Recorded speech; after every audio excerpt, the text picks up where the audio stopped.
Let us run with endurance the race that is set before us, looking to Jesus, the founder and perfecter of our faith. In the USA of today, victimhood has become a path to power. Mandates are used by tyrannical authorities as control mechanisms, and critical race theory is tearing apart the fabric of our nation, especially in our schools. Today, more in a series about the decline of a once great country. Stay with us. From the Moody Church in Chicago, this is Running to Win with Dr. Erwin Lutzer, whose clear teaching helps us make it across the finish line. With Larry McCarthy, here is Pastor Lutzer to discuss further his new book, No Reason to Hide, Standing for Christ in a Collapsing Culture. Well, this is Pastor Lutzer. Thank you so much for joining us today for this special edition of Running to Win. We're discussing my new book, No Reason to Hide, Standing for Christ in a Collapsing Culture. And with me today in the studio is Larry McCarthy, a member of the pastoral staff here at the Moody Church. Now, Larry is an African American. And Larry, your parents came to the Moody Church in the 1960s, and they were not universally welcomed, were they? Oh, no. It was a unique time for them and for the church. My parents they came to saving faith because they attended a Wednesday night Bible study down in Sankey, and the gospel was preached. They heard the word. God touched their hearts, and they responded. And so they wanted to come back to hear more of the word, and they started to bring us. But the congregation wasn't universally accepting of a black family coming to Moody Church. I mean, people would get up and move when they sat down in some places in the sanctuary, or they'd ask questions like, don't they have any churches where you live? Yeah, and that, of course, is a very sad part of our history. But looking at it more optimistically, this brings a smile to my face, and I'm sure it brings a smile to your face as well. Your parents, first of all, they did not allow that to keep them from faithfulness at the Moody Church. The second thing I want to say is this: they never dreamed that someday they would have a son who would be on the pastoral staff at Moody Church. Neither did I. That was not an ambition that I had either. But I can tell you one quick story. You know, we used to sit in the sanctuary as kids and pass notes. That was the high tech of the day. We didn't have cell phones. You passed notes.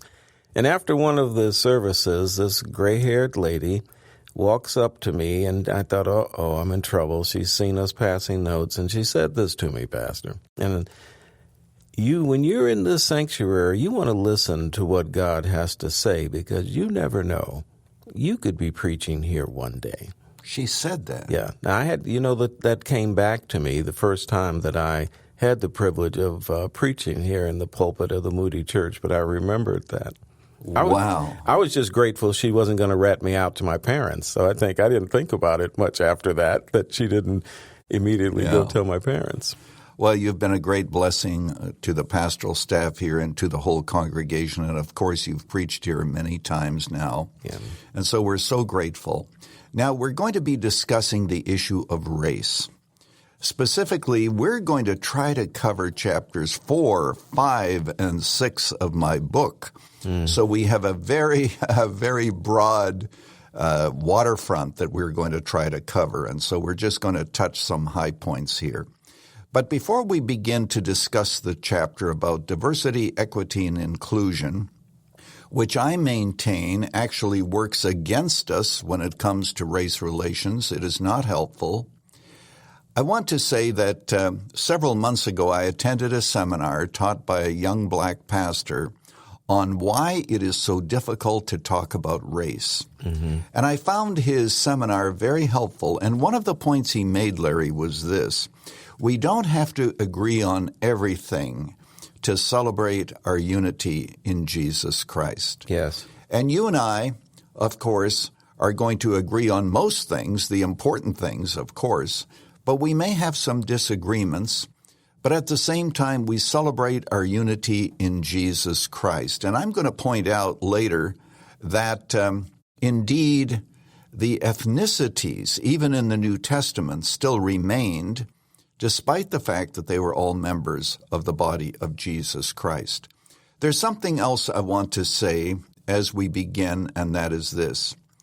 As you know, and you've read the book, Larry, I believe that diversity, equity, and inclusion actually works against race relations, as I've already emphasized.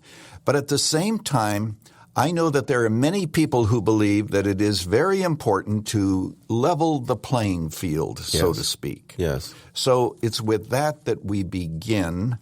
And one of the points I make is this, that diversity, equity, and inclusion actually causes us to divide. We begin to see each other in oppositional terms.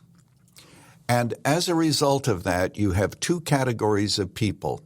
You have the oppressed and you have the oppressors based on skin color.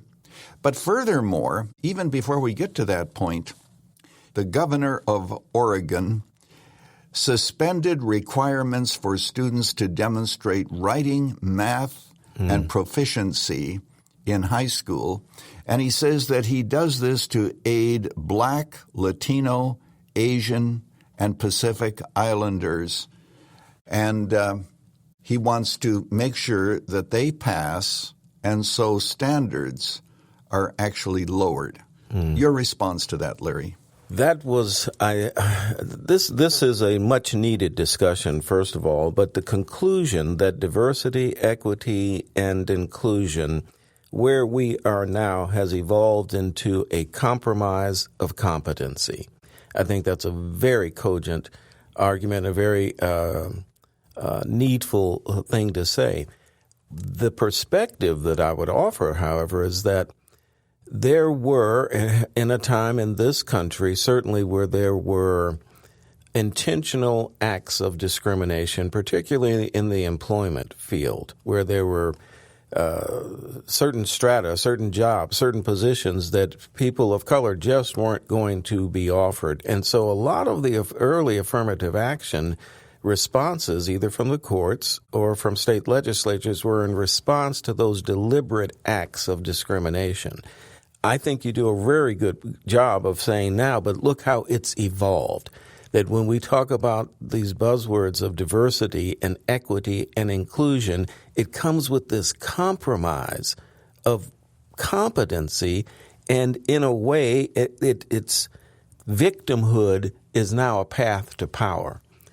Boy, you've put that very clearly. And by the way, your perspective there, I receive that because I think that's a very interesting and necessary way to look at this. This is really the pendulum going off the deep end, if we can put it that way. People have described it as the bigotry of low expectations.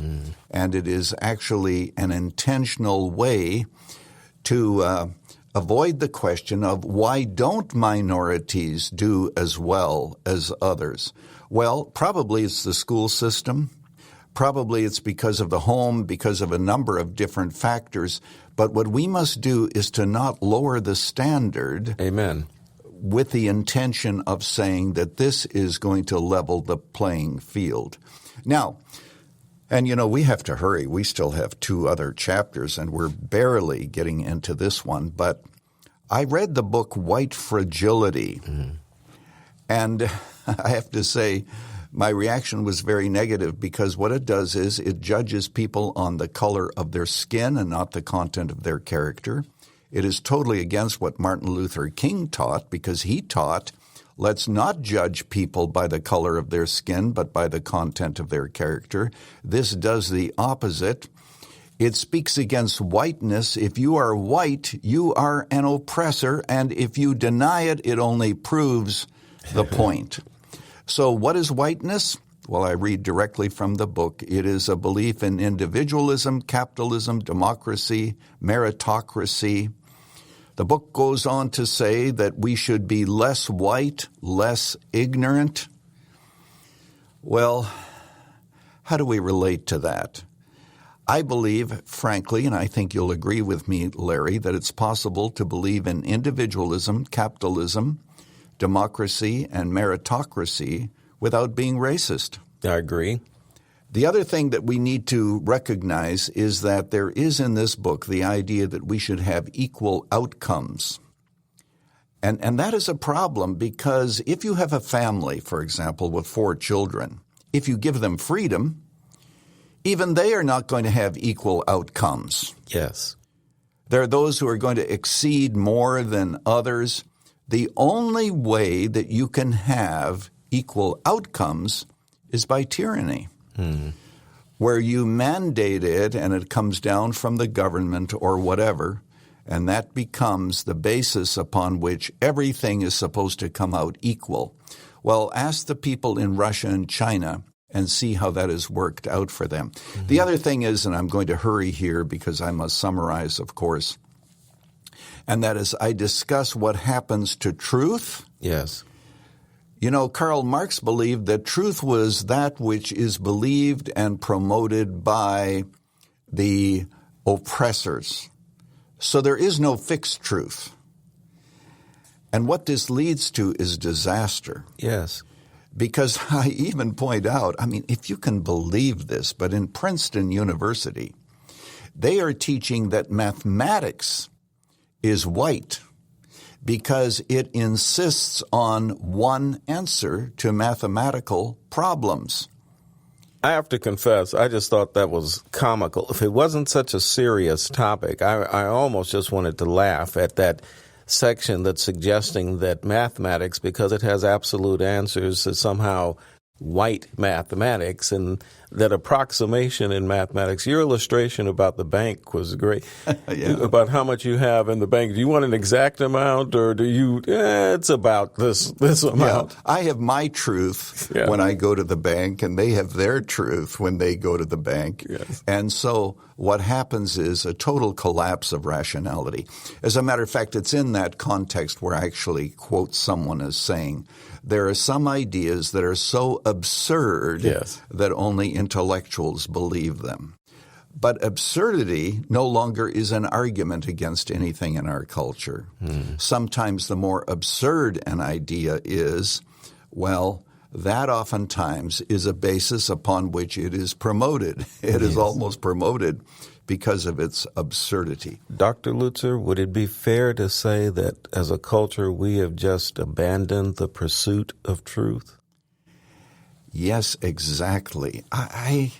Boy, Larry, I know we must hurry, but I want to give this illustration. And it goes back to what we were talking about last time, where the self has triumphed. Yes.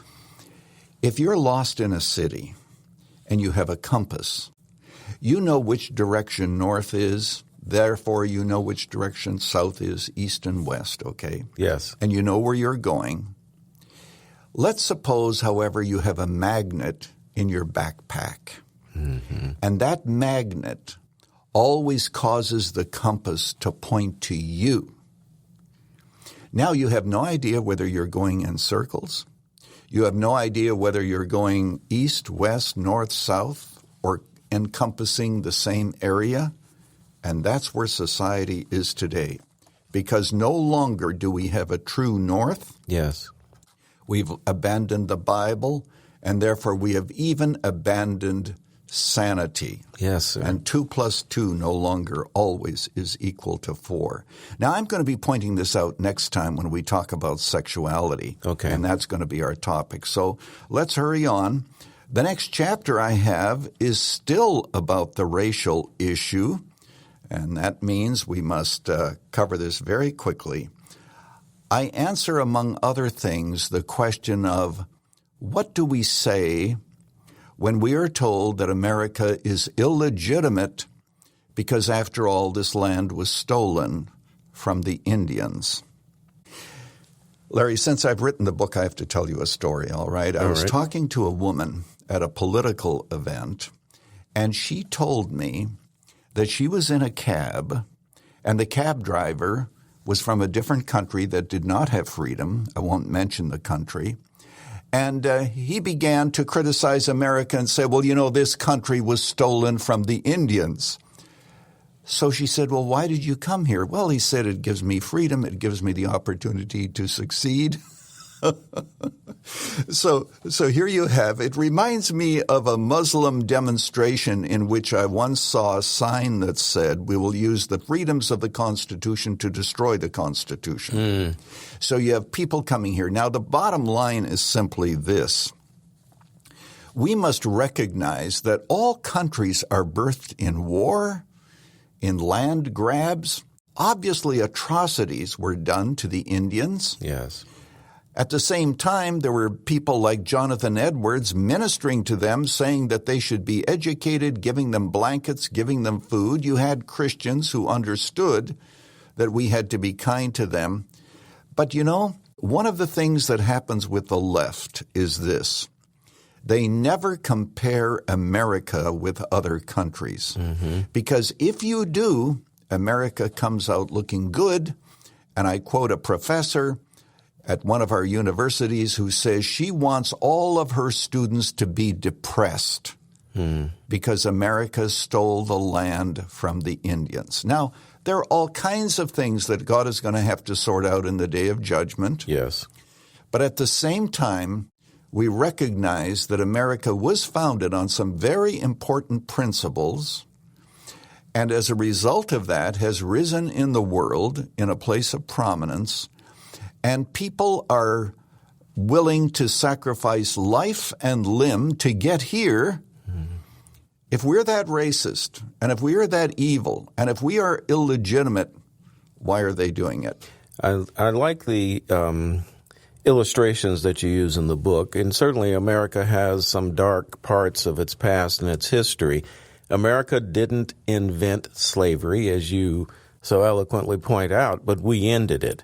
And I think that's the thing that we have to push towards now, is that the ideals of the Constitution and the hope that it provides in terms of the freedoms and the liberties that our system of government provides. I want to applaud you for addressing straight on this issue of critical race theory, because I thought it was a very balanced discussion. You aren't suggesting that we should never ask the question as to whether or not something has a disparate impact on one ethnicity or another. You never say that we shouldn't ask the question, but what you say is that critical race theory does blot the real issue, and that's the issue of sin. Oh, my, Larry, the clock is running down. I have to say this, that critical race theory, there's no problem. Obviously, we should teach slavery and what happened in America's history. But we have to do it in a balanced way. We also have to point out that we've come a long way. Amen. We have to recognize that America is always going to be imperfect. But the problem with critical race theory is where one group is blamed and the other is exonerated when all of us are sinners. And if I might put it in a simple sentence that I write in my book, the problem with critical race theory is that it keeps tearing apart what Jesus died to bring together. Yes. Critical passage of Scripture, Colossians chapter 3, verse 11. In Christ, there's neither Jew nor Greek, and they had their differences. Yes. Bond or free, Scythian, barbarian, but they are one in Christ. Yes. So you have these various ethnicities, and Greeks didn't stop being Greeks, and barbarians didn't stop being barbarians, but yet they had a unity in Jesus Christ. And I discuss this in the book. I give examples also from the differences between the Arabs and the Christian Jews regarding the land. And so what we must do is to simply see all of this in perspective. Now, Larry, we were supposed to cover the next chapter, but I'm going to leave that for next time, and that is regarding propaganda. We're going to be taking that very quickly, and how language is used today in propaganda. It's very important for us to understand that. But for today, the most important thing to emphasize is that we actually do not have a skin problem as much as we have a sin problem. Yes, sir. And the answer is to come to the foot of the cross together and then ask ourselves the question, what can we do together to improve our neighborhoods, to bring about biblical justice, and to move forward? Yes. And that's the question that we have to answer. And as long as we think to ourselves that we must divide, as critical race theory tells us, without any hope of any reconciliation, we'll never get anywhere. Yes. Well, I'm so glad that you joined us today for Running to Win, and I want to encourage you once again, as I did last time, call your friends, invite them to listen. Because next time we're going to be speaking briefly about propaganda, how language is used in propaganda. But I'm also going to be asking and answering the question, what should parents say to a child that comes home from school and says, Mom and Dad, I think I'm transgender? What do you say to them? These are the kinds of questions I answer in the book, No Reason to Hide, Standing for Christ in a Collapsing Culture. And for a gift of any amount, and we like to emphasize this book will be yours. And if you get your copy of No Reason to Hide directly from the Moody Church media, you'll receive a unique invitation to a live town hall conference call, and I'll have an opportunity to share my heart with you about what is going on in the culture, about how we should respond to the culture, and how we can represent Christ wherever He has planted us. Now, I need to tell you also that the book No Reason to Hide, at the end of every chapter, I give an example of someone who stood against the culture, someone whom we honor, because no matter how difficult the culture may become, we need people with the courage to say, as Martin Luther did, here we stand, we can do no other. My desire is that we will represent Jesus Christ well wherever He has planted us. No matter where you are today, you can be blessed of God if you live with your convictions and gladly accept the consequences. So next time, propaganda and the sexual revolution. Until then, we'll see you next time. Pastor Erwin Lutzer with Larry McCarthy discussing No Reason to Hide, Standing for Christ in a Collapsing Culture. Next time on Running to Win, how government propaganda is redefining language itself as people groups shout their slogans and memes rather than work together. The Bible says, woe to those who call evil good, but that's only half the job. The other half is to take that which is good and call it evil. You speak about how the Christian left is compromising the gospel. The acceptance of same-sex marriage, buying into the whole LGBTQ community, and doing so, Larry, under the guise of love. Love can be evil.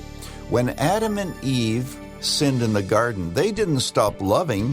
They just started to love all the wrong things, lovers of pleasure, lovers of money, lovers of themselves. Teach. And this generation has to be told and to understand that love and truth are not opposites. They are not enemies. So just because something is loving in the eyes of the world, it doesn't make it right. Herein is love, said Jesus, that you keep my commandments. Don't miss this crucial third program in a series of 4. The book, No Reason to Hide, will be sent as our gift to you when you give a gift of any amount to support Running to Win. Just call us at 1-888-218-9337. That's 1-888-218-9337. Online, go to rtwoffer.com. That's rtwoffer.com. Or write to Running to Win, Moody Church, 1635 North LaSalle Boulevard, Chicago, Illinois 60614. This is Dave McAllister. Running to Win is sponsored by the Moody Church.